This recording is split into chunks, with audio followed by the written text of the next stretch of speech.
Guillain బారీ syndrome కొత్త జబ్బేమీ కాదు, పాతదే. అయినా ఇటీవల పూణే పరిసర ప్రాంతాల్లో ఎక్కువగాను, మన దగ్గర అక్కడక్కడ జీబీఎస్ కేసులు నమోదవుతున్నాయి. మామూలుగా పెద్దలకే పరిమితమయ్యే గులియన్ బారీ సిండ్రోమ్ ప్రస్తుతం పిల్లలు, శిశువుల మీద కూడా దాడి చేస్తోంది. కొందరికి వెంటిలేటర్ సాయంతో అత్యవసర చికిత్స చేయాల్సిన పరిస్థితి కూడా తలెత్తుతుంది. నాడీ వ్యవస్థను కుప్పకూల్చి పక్షవాతం తాలూకు లక్షణాల్ని తెచ్చిపెట్టే గులియన్ బారీ సిండ్రోమ్ గురించిన పూర్తి వివరాల్ని ఇప్పుడు తెలుసుకుందాం.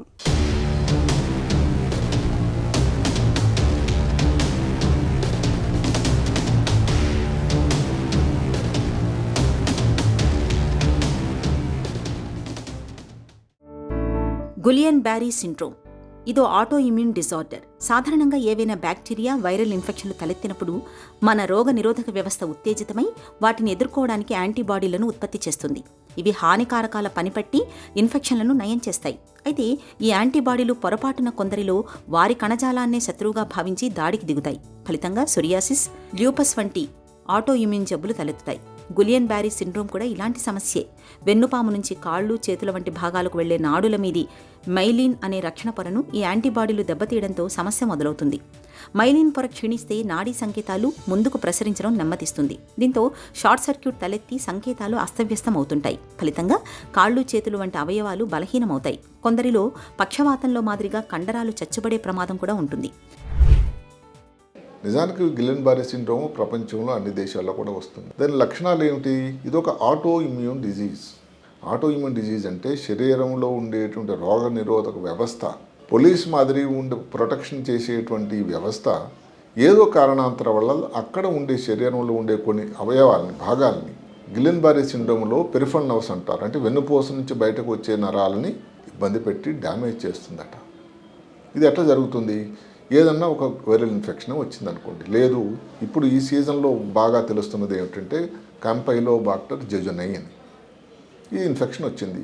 అంటే ఏమిటి? పొట్ట నొప్పి వచ్చింది, నీల విరోచనాలు, గ్యాస్ట్రోఇటిస్ ఎంటరైటిస్ అంటాం కదా, అది వచ్చింది, తగ్గిపోయింది. కానీ ఒక వారం 10 రోజుల తర్వాత కొన్ని లక్షణాలు పడచూపడం మొదలైనవి. ఎట్లాంటివి? కాళ్ళు నడవడం కష్టం అవ్వడం, మింగడంలో కష్టం, కొంచెం మాటలో కష్టం, ఆయాసం, తిమ్ముర్లు, కాళ్ళలో ఏదో సూదులతో దీంతో పొడిచినట్టు, అదే గుండె స్పందనలో కూడా తేడా రావడం, అది బీపీలో కూడా కొంచెం ఒకసారి ఎక్కువ ఉండడం, కొన్నిసార్లు తక్కువ ఉండడం, గుండె స్పందన ఎంత తేడా రావడం అంటే అప్పుడప్పుడు పేస్ మేకర్ కూడా పెట్టాల్సిన అవసరం రావడం, కాళ్ళు చేతులు వీక్ అయిపోయి వెంటిలేటర్ పెట్టాల్సినటువంటి విషయం కూడా ఈ ఇబ్బందులు ఉంటూ ఉంటుంది. గులియన్ బారీ సిండ్రోమ్కు ఖచ్చితమైన కారణం ఏంటన్నది తెలియదు. కానీ అత్యధిక శాతం మందిలో ఇన్ఫెక్షన్ మొదలైన 1-2 వారాల తర్వాతే ఇది బయటపడుతుంటుంది. ప్రధానంగా కాంపైలోబాక్టర్ బెజునీ బ్యాక్టీరియా కారణమని చెప్పుకోవచ్చు. సైటోమెగాలే, ఎప్స్టీన్ బార్, జికా వైరస్ల వంటివి దీనికి కారణం కావచ్చు. ఈ బ్యాక్టీరియా, వైరస్ల వ్యాప్తికి బాధితుల మలంతో కలుషితమైన నీరు, ఆహారమే ప్రధాన కారణం కావటం గమనార్హం. అరుదుగా ఇన్ఫ్లుయెంజా, టెటనస్ టీకాల వంటివి గులియన్ బారీ సిండ్రోమ్కు దోహదం చేయవచ్చు. గులియన్ బారీ సిండ్రోమ్ బారిన పడ్డప్పుడు పాదాలు, కాళ్లలో బలహీనత మొదలై చేతులు, ఛాతీ, మెడ, ముఖం వంటి భాగాలకు విస్తరిస్తూ ఉంటుంది. సమస్య ముదురుతున్న కొద్దీ కండరాల బలహీనత పక్షవాతంగానూ మారుతుంది. కొంతమందిలో వేళ్లు, మడమలు లేదా మణికట్టు వద్ద సూదులు పడుస్తున్నట్టు అనిపిస్తుంటుంది.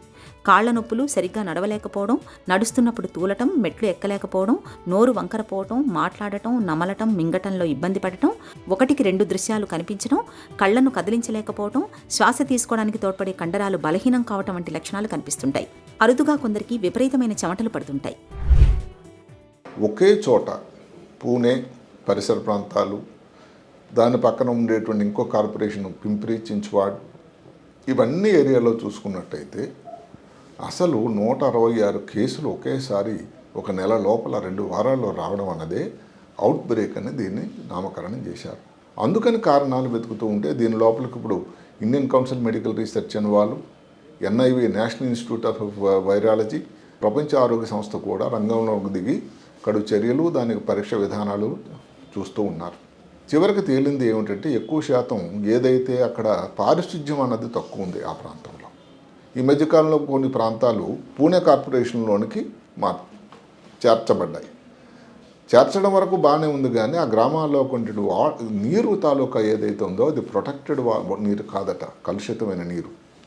ఇంకా అక్కడ ఉండేటువంటి బోర్వెల్స్ నుంచో లేకపోతే అది సరిగ్గా ప్రొటెక్ట్ చేయనటువంటి వాటర్ను ట్యాంకర్లో, ప్రైవేట్ ట్యాంకర్లో ఆ వాటర్ సప్లై జరుగుతూ ఉంది. ఈ ప్రైవేట్ ట్యాంకుల పరీక్ష చేయగా చాలా వాటిల్లో కాంపైలో బ్యాక్టర్ జెజునై అని ఒక బ్యాక్టీరియా తేలింది. దాని వలన వచ్చినటువంటి వ్యాధి అని. దీనికి పరీక్షల విధానం అనుకున్నట్టయితే ముందు నుంచి వాడుతున్నటువంటి ఏదైతే నడుము నుంచి సిఎస్ఎఫ్ తీసి టెస్ట్కి పంపించి దానిలో ప్రోటీన్ ఎలా ఉంది, కణాల సంఖ్య ఎలా ఉంది చెప్పే పరీక్ష ఒకటి. వీటిలో ప్రోటీన్ పెరుగుతూ ఉంది. రెండో పరీక్ష అన్నది ఏమిటంటే నెరో కండక్షన్ స్టడీస్ అని. అంటే నరాల పైన ఉండేటువంటి ఒక రక్షణ పొర లాంటిది మైలిన్ అంటాం. ఆ మైలిన్ అన్నది డ్యామేజ్ అవుతుంది. దానికి సంబంధించినటువంటి పరీక్ష. ఈ మధ్యకాలంలో కొంచెం కాస్ట్లీ పరీక్ష ఒకటి వచ్చింది, యాంటీ గ్లైకోసైడ్ యాంటీబాడీస్ అని. ఇంకా 100% నిర్ధారణ అవుతుంది కూడా పరిశోధకులు చెప్తూ ఉన్నారు. గులియన్ బ్యారీ సిండ్రోమ్ను డాక్టర్లు చాలా వరకు ఆయా లక్షణాలను బట్టి అంచనా వేస్తుంటారు. అవసరమైతే నెర్వ్ కండక్షన్ స్టడీ చేయడం ద్వారా జబ్బును నిర్ధారించుకుంటారు. ఈ పరీక్షలో నాడుల మీది చర్మానికి ఎలక్ట్రోడ్లను అమర్చి స్వల్పంగా షాక్ ఇచ్చి పరీక్షిస్తారు. దీంతో నాడీ సంకేతాలు ఎంత వేగంగా ప్రసరిస్తున్నాయో తెలుస్తుంది. సమస్య ఉంటే బయటపడుతుంది. అలాగే కండరాల్లోకి సన్నటి ఎలక్ట్రోడ్లను జొప్పించి నాడుల పనితీరును గుర్తించే ఎలక్ట్రోమయోగ్రఫీని కూడా చేస్తుంటారు. కొన్నిసార్లు వెన్నుపాము నుంచి ద్రవాన్ని తీసి పరీక్ష చేయాల్సి ఉంటుంది. ఇతరత్ర నాడీ సమస్యలు ఏవైనా ఉన్నాయేమో తెలుసుకోవడానికి ఎంఆర్ఐ పరీక్ష కూడా అవసరం అవుతుంటుంది. ఇక చికిత్స విషయానికి వస్తే రక్తనాళం ద్వారా ఇమ్యునోగ్లోబులిన్లు 5 రోజుల పాటు ఇవ్వడం బాగా ఉపయోగపడుతుంది. ఇవి యాంటీబాడీలను, ఇతరత్ర విషతుల్యాలను నిర్వీర్యం చేస్తాయి. అలాగే ప్లాస్మా ఫెరసిస్ పద్ధతిలో రక్తంలోని ప్లాస్మాలో తేలియాడే యాంటీబాడీలను వడపోయటం వల్ల కూడా మంచి ఫలితం ఉంటుంది. చికిత్స అనంతరం 90% మంది చాలా వరకు కోలుకుంటారు. వైద్యం గురించి ఆలోచించినట్టయితే 2 విధానాలండి. ఒకటి ఐవిఐజి, ఇంట్రావీనస్ ఇమ్యునోగ్లోబులిన్. 0.4 గ్రాములు కిలో బాడీ వెయిట్కి టోటల్ బాడీ వెయిట్ని బట్టి ఇవ్వాల్సి ఉంటుంది. దగ్గర ఒక 5 నుంచి వారం రోజులు ఇవ్వాల్సి ఉంటుంది. రేరుగా అవసరాన్ని బట్టి ఇంకొకసారి ఆ కోర్స్ కూడా రిపీట్ చేయాల్సి ఉంటుంది. ఎక్కువ మంది చెప్పడం మాత్రం కోర్స్ అంత రిపీట్ చేయాల్సిన అవసరం లేదు అని. రెండోది ప్లాస్మా ఫెరిసిస్. అంటే ఏదైతే మనం ఇంతవరకు చెప్పుకున్నామో యాంటీబాడీస్ అన్నది రక్తంలో తేలియాడుతూ వెళ్తూ ఉండడం వల్ల ఈ ప్లాస్మా ఫెరిసిస్ అనే ప్రక్రియ ద్వారా ఆ యాంటీబాడీస్ని మనం కానీ ఫిల్టర్ చేసేసామనుకోండి, దానివల్ల ఈ జబ్బు తాలూకు ఉధృతం తగ్గుతున్నది దానిలో ఉన్నటువంటి ఒక ప్రిన్సిపల్. ఇమ్యునోథెరపీ చేసినట్టయితే చాలా మంచి రిజల్ట్స్ ఉంటూ ఉంటాయి. అయితే 90 నుంచి 90% మంచి ఫలితాలు, బాగా రికవర్ అవుతారండి. ప్రమాదం వల్ల మిగిలిన 5 నుంచి 10%లోనే. అదే కాకుండా వెంటిలేటర్ మీద వెళ్తూ వచ్చేటువంటి సెకండరీ కాంప్లికేషన్స్ అంటాం. అంటే ఏమిటండి, చెస్ట్లో ఇన్ఫెక్షన్ కానీ, యూరిన్లో ఇన్ఫెక్షన్ కానీ, న్యూమోనియా కానీ ఇలాంటి రావడం వల్ల వచ్చే కాంప్లికేషన్స్ అన్నది ఎక్కువ. గిలియన్ బారీ సిండ్రోమ్ వల్ల రికవర్ అనేది 95% ఉంటుంది.